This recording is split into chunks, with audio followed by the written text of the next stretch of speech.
Alright, what's going on, guys? Welcome to match 4 with Oars, the black-white extreme budget deck in Modern, the black-white enchantments deck. That's under 2 tickets. This is okay. We'll keep this, I guess. We got turn 1 Scar Hide into a Grim Guardian on turn 3. Have some removal. It's okay. Grim Guardian probably could be replaced. It's kind of fun just having everything deal damage, but it's never really that exciting. There's got to be some stuff that we can replace it with that has a bit more impact. Master of the Feast, well, that will have a bit more impact. We'll probably play that first. But for now, we are going to attack for 2. Opponent goes to 18. Opponent's in blue-white, so we'll see if they're in blue-white control. There is a Talisman of Progress. Okay. We draw an Oblivion Ring. Okay, well, let's just go into Master of the Feast. So we've got 7 damage on the field now on turn 3. So this is that super aggressive start I mentioned in the deck tech. It can happen. We're going to be going super fast this game. Opponent's down to 16 and they're facing 7 damage on the field right now. Alright, opponent passes. At the beginning of our upkeep, they draw a card. We draw an Underworld Coinsmith. Well, let's play Grim Guardian. Opponent's going to count. Yep, okay, so some kind of blue-white control thing. In that case, we're just going to attack for 7. Opponent goes to 9, and we will pass. So opponent can counter our stuff, but they do need to deal with what's on the field. Opponent concedes. Okay, yeah, they couldn't deal with Master of the Feast. So what do we want? Master of the Feast is good, but it's really bad late game against this deck. I definitely don't want to give them cards, but I think we're going to keep it. I don't think there's anything that I need to bring in. I think we're just going to roll with what we have.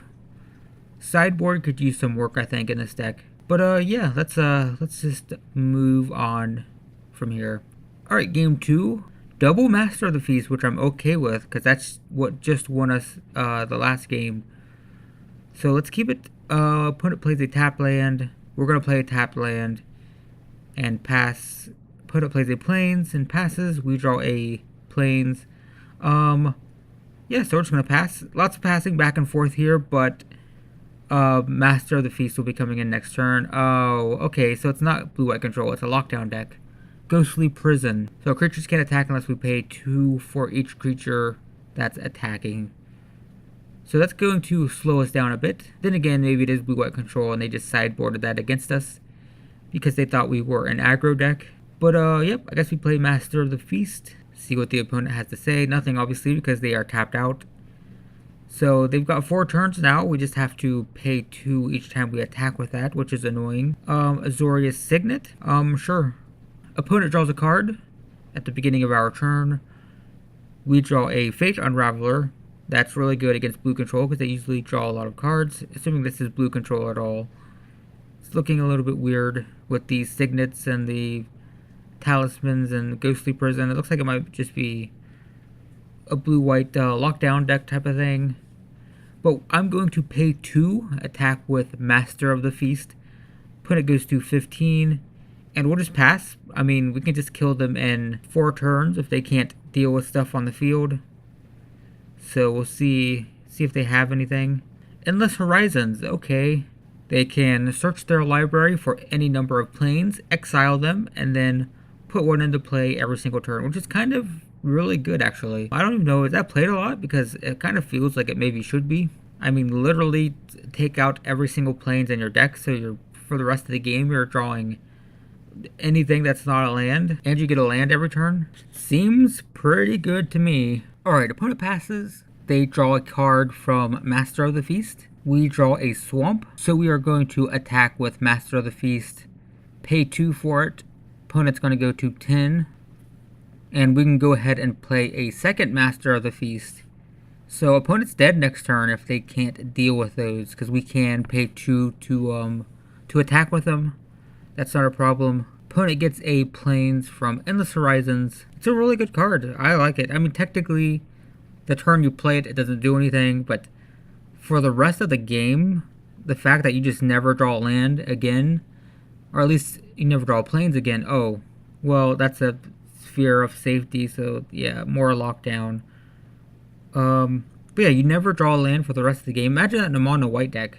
completely strip all the planes out of your deck, and then you're guaranteed to not draw lands the rest of the game, but still also get a land every turn. Pretty cool.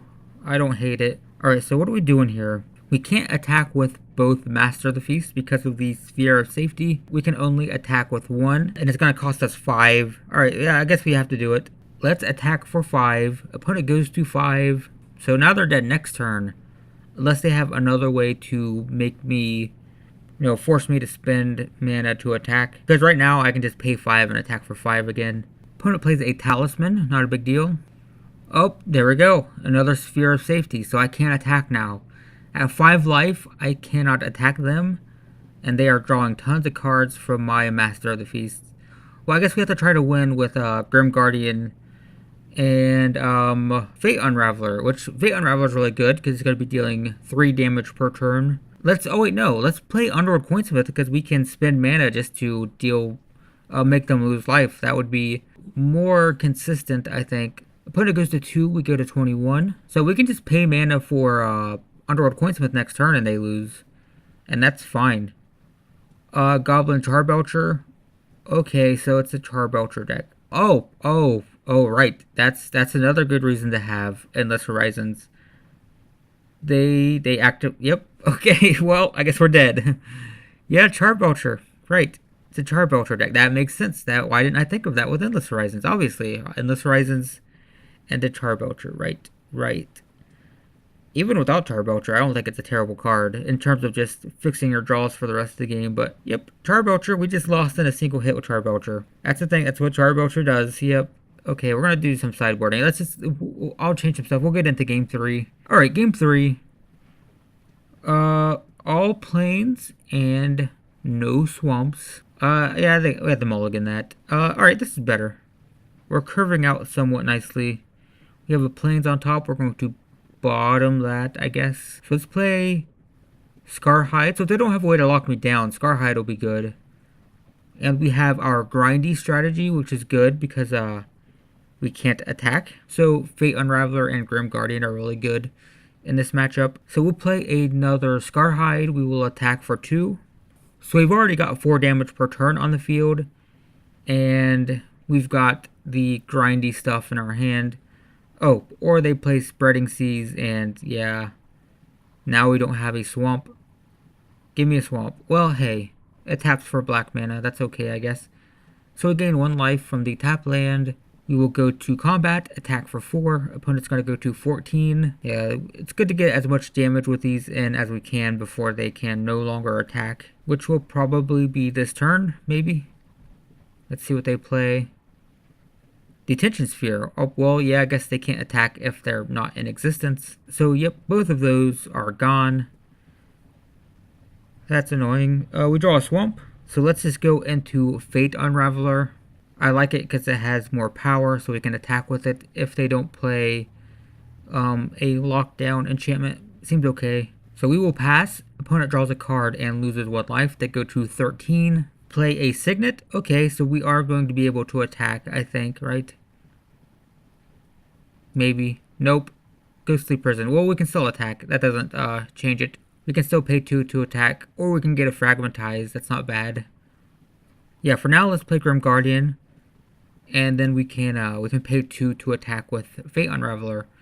So opponent's going to take 1, go to 12. Let's attack for 3 and pay 2 to attack. So opponent's going to go to 9. The reason I don't want to hit the Ghostly Prison with Fragmentize is I think Sphere of Safety is worse. Also, we could potentially hit the Detention Sphere and get the Grim Guardian triggers to win the game. But opponent draws a card and loses 1 life. They play Spreading Seas on the dual land.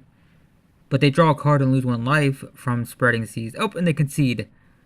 There we go.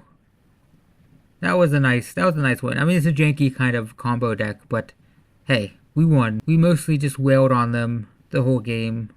But hey, I'm not complaining. After those 2 aggro beatdowns that I suffered, I'm okay to kind of dish out the beats, and that was definitely what happened there. Yeah, so there we go, guys. I guess we are now 2-2, right? 2-2? Yeah, 2-2. a lot is going to hinge on the final game. Are we going to have a winning record or a losing record?